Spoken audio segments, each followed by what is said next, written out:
This is a Reader's Digest version containing many of the interesting parts of the Flat Earth theory. For those who have already started seeing things with new eyes, it will be mostly a recap, but there could be a few new angles you haven't looked at. For the rest of you who are new to this, the first question is invariably, is this a joke? Because it's a joke, right? And that's where we start, because it's one of our two basic childhood facts. 1 + 1 = 2, and the Earth is a globe. We're taught this before almost everything else, and that right there should give you a clue on how serious this secret is. But for those who have forgotten their history, here's the modified Men in Black version.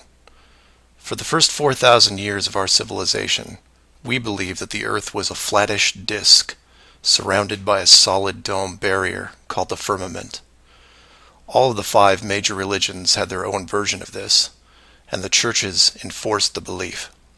Then, around 1514, a man named Copernicus created a new model of the world. He stated that if the Earth was spinning around 1,100 miles an hour and circling the Sun at 60,000 miles an hour, the world was then round. And while the math more or less worked, there was a problem. It was 1500, and the technology to prove such a theory wasn't there. The first balloon to carry people wasn't invented until 1760. Sailboats were the only travel over water, and the fastest thing on land was a horse. But the new worldview was promoted and took hold. The religions adapted to handle the new reality, and life moved on. More importantly, the globe model was quickly introduced into the education systems. Over the next 500 years, the challenges to this model faded, to the point where the globe was accepted as universally as physical laws such as gravity. Read that again if you didn't absorb it. For 20 generations, people believed that the Earth was round because there was a globe in every classroom they sat in. There was no proof.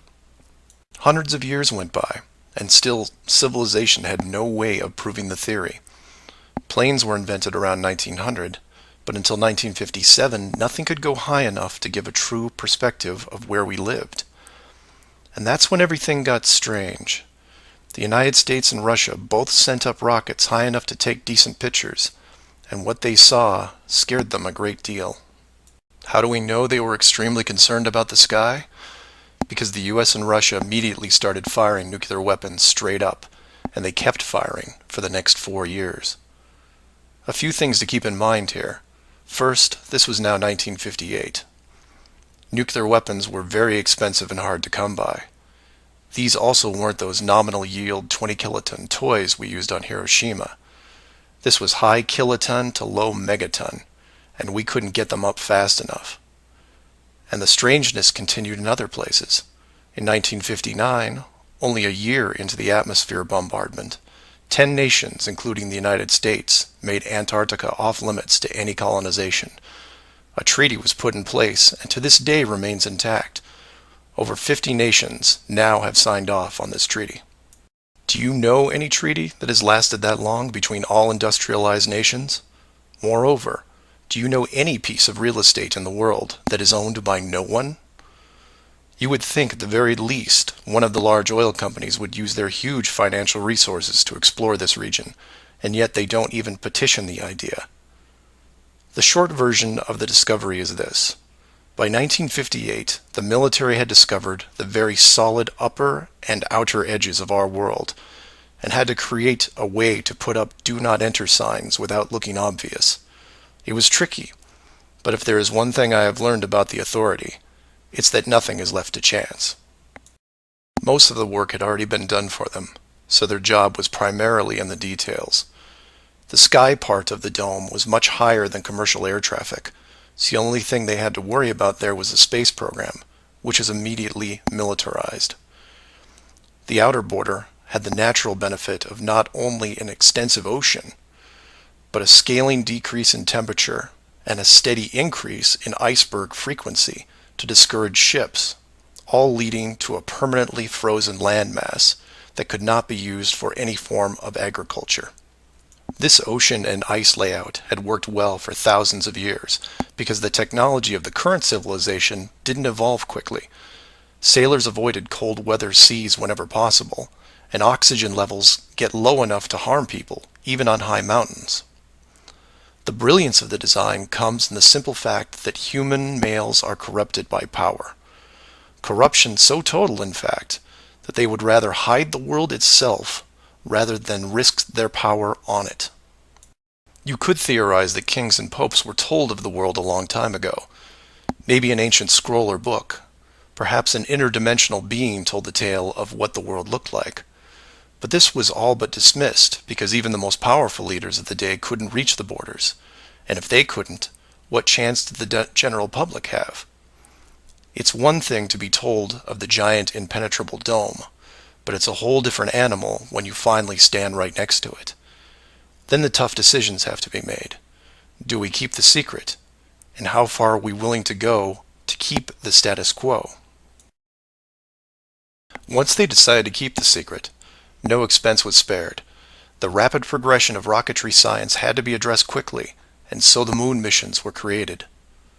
Matt from the NASA channel was right in his thinking that you needed the moon mission event to stage a picture of the Earth from deep orbit, and that couldn't be more true.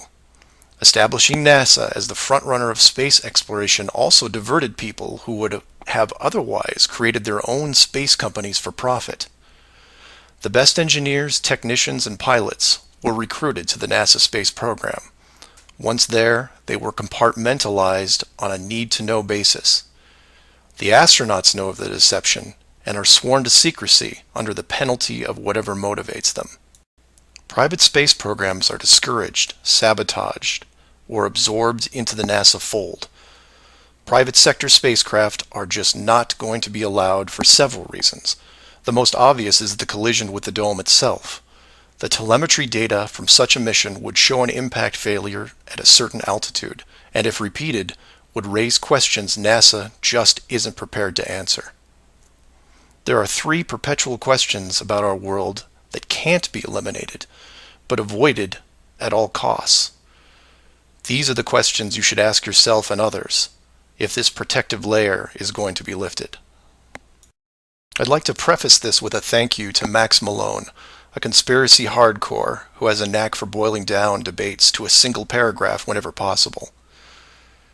It was he who said, after over 50 years and thousands of hours of space travel footage, both by NASA and other countries, there is no exterior shot where the astronaut completes the simple act of panning the camera 180 degrees, let alone a full 360-degree sweep.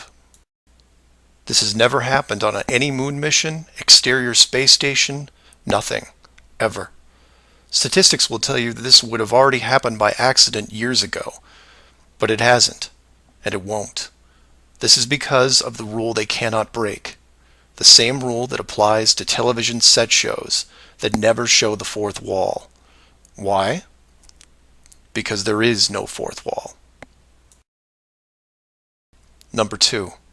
When you search online for pictures of the Earth from space, 95% of what you will see is a collection of artificial composite shots.